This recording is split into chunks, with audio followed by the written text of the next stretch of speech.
We are broadcasting live on our Facebook page here at Children's Hospital of Wisconsin, and we have a very interesting conversation lined up for you today. We are going to be talking about what parents need to know about sugar and how sugar impacts a child's health. My name is Korre Johnson. I work on the social media team, and I'm joined today by Dr. Goday. He's a pediatric gastroenterologist, and he's the director of our clinical nutrition program here at Children's Hospital of Wisconsin. Now, for those of you joining us live, I encourage you to participate. Go ahead and post a question in the comments section of this video, and we'll take some time toward the end of this broadcast to answer those questions. Now, before we begin, I'd like to thank the American Heart Association Wisconsin for partnering with us on today's live broadcast and for helping to raise awareness about the fight against cardiovascular disease. So with that, I'd like to introduce you to Dr. Goday, and let's start our conversation about sugar. Dr. Goday, could you tell us a little bit about yourself, who you are at our hospital, and tell us what types of patients you see? So I am a pediatric gastroenterologist, which means I tell people I take care of baby bellies. That includes kids' bellies too. But my primary subspecialty interest is in pediatric nutrition. I focus on children who have trouble gaining weight, but just because I see a variety of children, it means I see overweight children as well. So those are my interests as far as the kinds of kids I see. Great. Now, there was a study that came out a couple years ago that found getting too much added sugar in your diet could significantly increase your risk of dying of cardiovascular disease later in life. So I think a great place to start our conversation about sugar is just to better understand, what do we mean by added sugars? Every food that we eat pretty much has some sugar in it, but this can be a part of the food or it can be added. So if you take a grape, it comes with sugar in it, and that's not considered added sugar. But let's say you decide to buy some dried cranberries.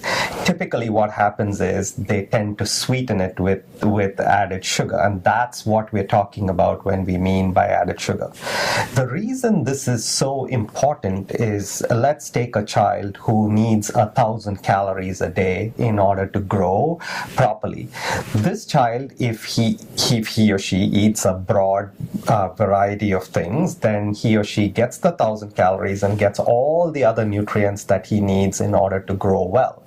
But let's say you pop in something which has a lot of sugar in it and not very much else. That is added sugar.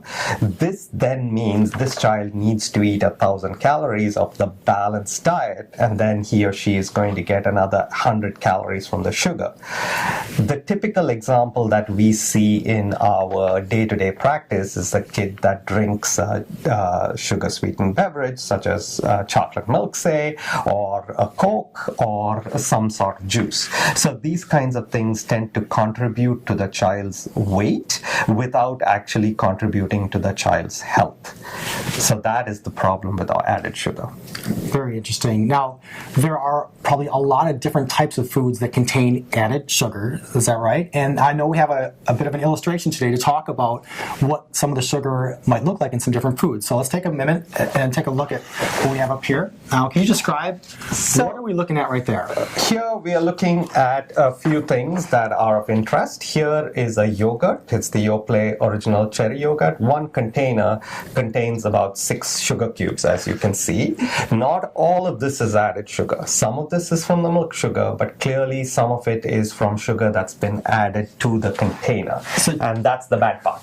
So just to be clear, so that amount of sugar is what a parent could expect in just one of these containers of yogurt. Correct. Yes. That's amazing. And now when you look at Fruit Loops, 1 cup has about 3 sugar cubes.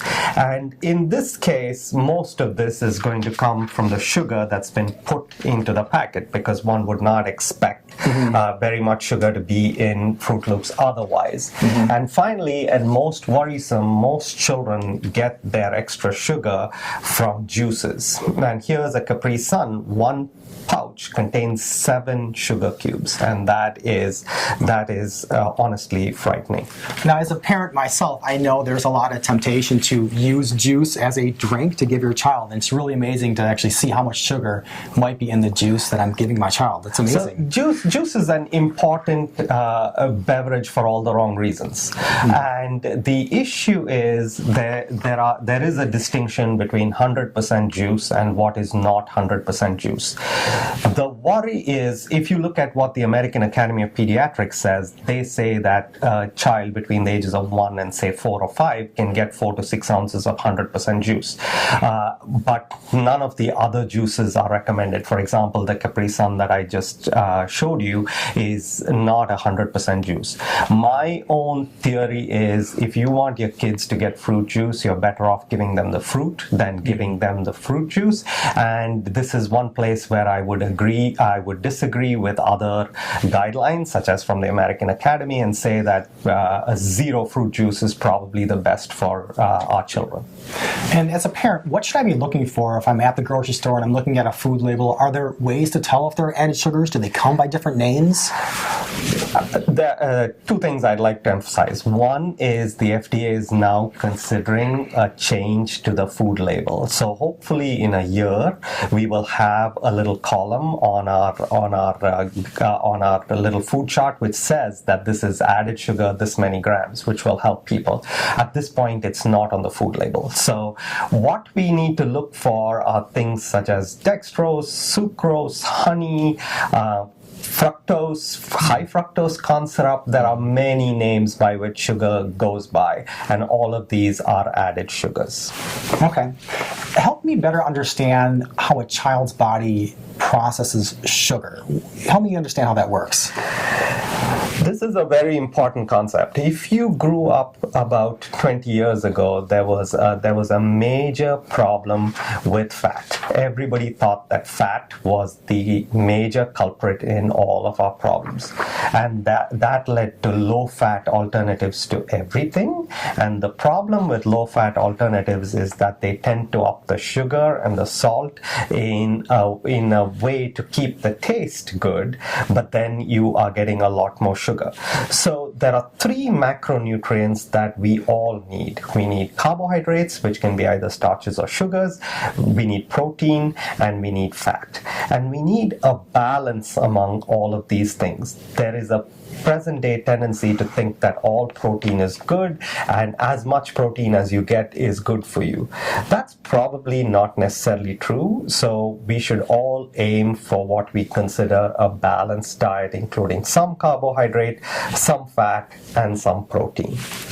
And is there a general way to speak about the common risks that might be associated with eating foods that typically contain too much sugar? For children, one of the simplest and easy to understand risks is of dental caries. So your teeth are going to rot if you take a lot of sugar and you don't tend to take care of your teeth.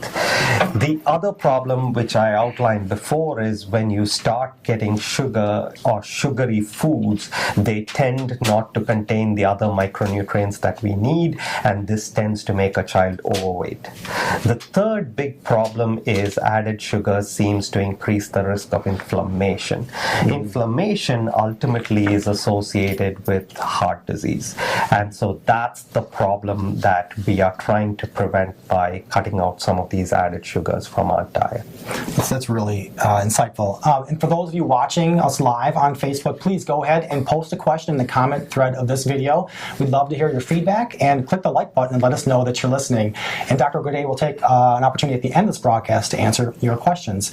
So now, we talked earlier about juice. I'm wondering, are there other types of foods or beverages that parents might be surprised to learn about the amount of sugar that's in them? We already went through a couple of things. The first is breakfast foods, Pop-Tarts, and almost every kind of dry cereal that there is. Yogurt is another place where sugar tends to hide. The third one is condiments. So ketchup, mayonnaise, those kinds of things tend to be where sugar is resident. There's sugar inside the ketchup that you put on a hamburger or a hot dog. Right. There is inherent sugar in the tomato that's used to make the ketchup, but then some sugar is added to make it more palatable. That is amazing. Now, I'm sure you see a lot of parents who have questions about this, and I'm wondering, what types of recommendations do you typically have for parents who are concerned about the amount of sugar that their kids may be consuming? In general, there are three kinds of parents. One, with regard to sugar, one who cares so much that they are watching every single gram of sugar or ounce of sugar that a child eats. The other end of the spectrum is where the parents just don't care and let the kids eat whatever they want, and a lot of people are sort of in the middle. I think both ends of the spectrum are probably wrong. The end where the parents don't care what the children eat are obviously bad because the children are not getting a good diet. But then when you look at it from my perspective, the parents that are too strict can also be a little bit of a problem. When you think about my children are older teens, one of whom is going to head out to college. I need to teach him how to proceed with the rest of his life, and that is not by restricting every ounce of sugar that he has. So one way of thinking about this is if you can get a lot of added sugar out of your day-to-day lives when you're at home and you model for them, which means parents need to eat the right things. We see so many children where parents come in and say, my children don't eat vegetables. We ask the parents, do you eat vegetables? And they say no. So it's important, if the parent is drinking 3 sodas a day, don't expect your children not to drink any sodas at all. So that's important. Model for your children, use a balanced sort of approach to getting sugar out of your life, and let your kids go crazy once in a while. If you restrict every ounce of sugar forever, they will probably rebel, and once they go to college, they will be eating sugar for breakfast. That's really helpful. I think as a parent myself, I know how important it is to be a role model for my children, and I would imagine just the types of things I eat and the types of choices I make and what I drink is impacting what my kids see and what they think is an okay diet, right? Right. I think it's important not to have these things in your home. Okay. So if you have a stash of soda and if you have a stash of other sugary foods at home, they tend to get consumed. Mm-hmm. And when you have very young children, if you just don't bring it into the home, they don't have the ability to go to the store and buy stuff. So that's one way of controlling it. Mm-hmm. And when my children were younger, when we went to a party, we just let them go and do whatever they wanted to do, because that was a way to show them that there was another way of dealing with life. Mm-hmm. But at home, they didn't get this typically. Okay. Now, we talked a lot about food. We talked a little bit about juice. In general, when you think of drinks, are drinks like sodas or juice, do you get a lot of sugar through some of those? Are there a lot of healthy options? Or are there a lot of options that might be secretly putting sugar inside drink options when your child goes to a vending machine, for example? Right. So most beverages which taste sweet probably have sugar in them. Mm-hmm. The healthiest options are water and low-fat white milk, which means there's no chocolate syrup or strawberry syrup or whatever else added to it. If your child will drink no white milk, you may consider flavoring it with a small amount of strawberry syrup and gradually weaning them off it once they start drinking the milk, for instance. But otherwise, low-fat white milk and water are pretty much your only options. If you absolutely insist, giving your child a small amount of 100% fruit juice may be okay, but if your child is tending to put on the pounds, I would not keep it at home and I would get rid of it. Some parents are worried that their children don't drink enough water. They always want to know what they could add to it to make it more flavorful. There are very many options out there which are all 0 calories supposedly. I don't particularly believe in them, but if you so want, you could add some of those things to your water to make it more flavorful. Another cheat way is you could put cucumbers or lemons or some strawberries in your water to flavor them. And I saw one lady here who brings a water bottle filled with cucumbers and water, and she says she drinks the water throughout the day and then eats the cucumbers in the evening as a snack. So something to think about. Great. I'm going to ask the team behind the camera if we have any questions that came through our Facebook fans. Yes, we have one question here. What about pediasure? Okay. Pediasure, I'm going to split children into two kinds. One is a typically normally developing child who should not require pediasure. Pediasure is a meal replacement and should only be used as such. If there is a child with medical problems, with neurological problems that for whatever reason is unable to consume enough calories, pediasure may be an option. But for most typical children, I would not consider pediasure as something to be given either irregularly or regularly. Okay. And here's another question. What do you think of diet soda versus regular soda? So the one good thing about diet soda is it does not help you put on weight. So it keeps the weight off. But there is something called insulin resistance. And insulin resistance is how people get diabetic. And that is a bad phenomenon. At least in animal models, which means if you give mice the sweetener that's used in diet soda, they get insulin resistant, which means that they are a little bit predisposed to becoming diabetic. So I would personally ask you to avoid diet sodas as well. Like I said, water and low-fat milk are your options. If you want to have an occasional soda, I'm not against soda or juice once a month. But if you're going to make that a part of your daily regimen, you need to think long and hard, whether it's regular or diet soda. And here's another question. There is a lot of sugar in milk. Some have up to 12 grams. What do you think about this? Milk by itself, if it's just white milk, should not have added sugar. Milk itself has its own sugar, which is lactose. And that is presently on the label as sugar or carbohydrate. You cannot split that from the sugar that's been added. So if you take a cup of chocolate milk and look at the food label and compare it to the food label on a cup of white milk, the difference is the sugar that's been added to the chocolate milk, and that's what we're worried about. We're not worried about the sugar that's part of a food. And here's another good one. What about cereals? Which one is good? I would hesitate to recommend any brand of cereal. You have to remember that prior to 1920, nobody ate breakfast cereal. So breakfast cereal is an invention of the last century, and I would have you go around, look at the ones with the lowest amount of sugar if you do want to eat a breakfast cereal in the morning. For developing babies, should I be concerned about sugars in whole grain cereal or snacks? No, as long as people have not added sugar to babies' food, I would not be concerned about that. Babies are a little bit different than older people because they need higher amounts of fat to sustain their brain growth. The other important thing is if you have very young babies and you can delay the introduction of sugar and salt into their lives, because these are acquired, not the sugar, but the salt is definitely an acquired taste. If you can delay introduction of these foods into their lives, then they will stay away from it. And if you get them drinking white milk from the beginning rather than chocolate milk or strawberry milk, then that's what they're used to drinking and that's what they'll continue to drink. It's great.